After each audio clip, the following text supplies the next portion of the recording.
بتایا گیا بعد میں کہ جس دن انہوں نے سبین محمود کو شہید کیا، انہوں نے آ کے سیلیبریشن میں اسٹیکس آرڈر کیے، اور ان کی اور جس دن انہوں نے صفورہ گوٹ میں 45 لوگ قتل کیے، اس دن انہوں نے 40 لوگوں کے بل معاف کر دیے، اتنے خوش تھے جو ان کے ریسٹورینٹ میں کھانا کھاتے تھے. ویری امپورٹنٹ ایسپیکٹ ان دس کہ اسٹیٹ جو یہ لوگ آج پکڑے گئے رائٹ، مگر ان سے 400 لوگ اور زندہ ہیں رائٹ. یہ لوگ کہاں تھی ہماری انٹیلیجنس ایجنسیز، ہمارے لوگ دیکھیں first responders are the people of Pakistan.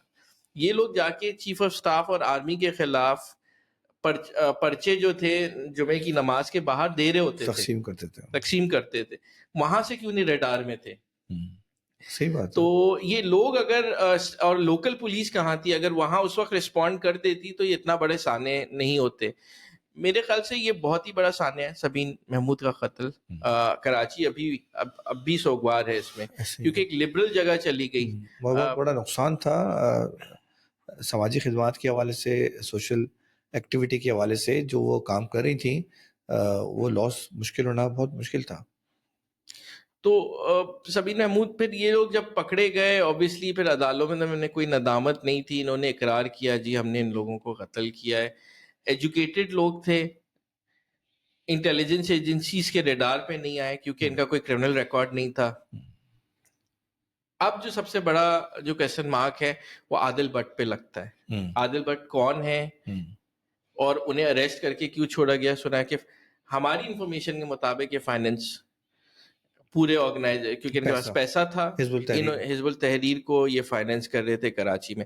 یا تو وہ ڈبل ایجنٹ تھے یا جو چھوڑ دیا گیا، یا ان کا بہت ایک ڈائریکٹ لنک ہے. ان کے بارے میں اب تک بات کھل کے نہیں آئی ہے. ہم کسی بھی بارے میں ہم انہیں کانٹیکٹ کرنے کی کوشش کی اس پروگرام سے پہلے، انہوں نے کوئی جواب نہیں دیا میری 2 ای میلز کا اور اس کے بعد سوالات کا. آبویسلی ہم اتنا بڑا الزام ابھی بھی انہیں اس لیے گرے ایریا میں رکھ رہے ہیں کیونکہ جب تک ہمارے پاس ہارڈ فیکٹس نہ ہوں ہم کسی بھی معصوم آدمی کو پہ الزام نہیں لگا سکتے. But he was arrested. ان کا ایک ڈوبیس کیریکٹر تھا، ان کا اکمل وحید برادران کے ساتھ ایک ڈائریکٹ تعلق تھا، جماعت اسلامی کی طرف بھی ان کا ایک تعلق تھا انہی کے تھرو. تو یہ ایک بہت ہی گرے کیریکٹر رہے گا. امپورٹنٹ ہے ایسے لوگوں کا سامنے آنا، ان لوگوں کو بے نقاب کرنا، کیونکہ یہ جو اصلی چیز تو فائنینس ہوتی ہے. یہ لوگ ہیں ماسٹر مائنڈ، یہ لوگ ہوتے ہیں. سعد عزیز جیسے لوگ ٹول ہوتے ہیں. یہ بچے ایک چیز 100% شور ہیں کہ سعد عزیز اینڈ گینگ نے سبین محمود کا قتل کیا. انٹیلیجنس ایجنسیز 100% انوالو نہیں، اور اگر جہاں ہوتی تو I'd be the first person to tell you this, right? Number 3 جو عادل بٹ کا رول ہے اس میں بہت امپورٹنٹ رول ہے. نمبر 4 اسے روکا کیسے جائے؟ دیکھیں 45 لوگ صفورہ گوٹ میں، ہمارے بریگیڈیئر کے اوپر بم، بوریوں پہ حملے، مطلب یہ کبھی ہوا نہیں تھا کراچی کی ہسٹری میں.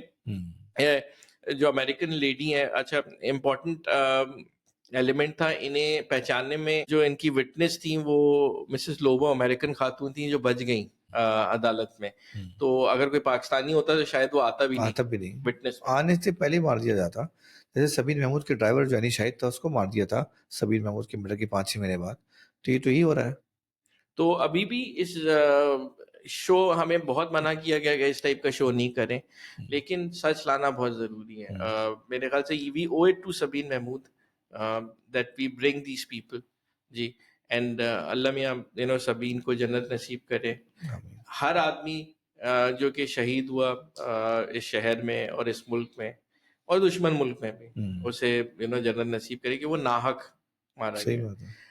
اس جنگ کو ختم کرنے کے لیے بہت امپورٹنٹ ہے اسٹیٹ کہ فوج کا کردار تو ہے، لیکن مجھے آپ کو ایک عام شہریوں کا بھی بہت کردار ہے. اپنے بچوں پہ نظر رکھنا سب سے امپورٹنٹ ہے، اپنے بچوں کی ایکٹیویٹیز پہ کرنا، اور اپنے بچوں کو شروع سے یہ تربیت دینا کہ اختلاف پہ وائلنس نہیں استعمال کریں.